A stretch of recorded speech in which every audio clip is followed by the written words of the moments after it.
And the opposition spokesman on education, Damien Crawford, has raised concerns about the continued housing of adults in primary and secondary schools nearly 6 months after Hurricane Melissa. For him, this situation represents a severe failure of post-disaster recovery planning and a breach of the state's duty of care to its children. In a statement, he says he notes with grave concern that while fewer than 100 individuals remain displaced, the learning environment and physical safety of over 4,000 students are being compromised daily.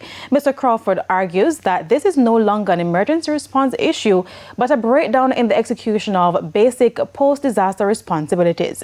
Given what he describes as a manageable number of individuals remaining in shelters, he feels the government must provide rental support or relocate the hurricane victims to alternative facilities.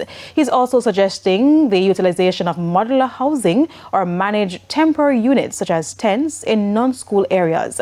The government has announced a new deadline of May 8 for the relocation of persons currently living in school-based shelters.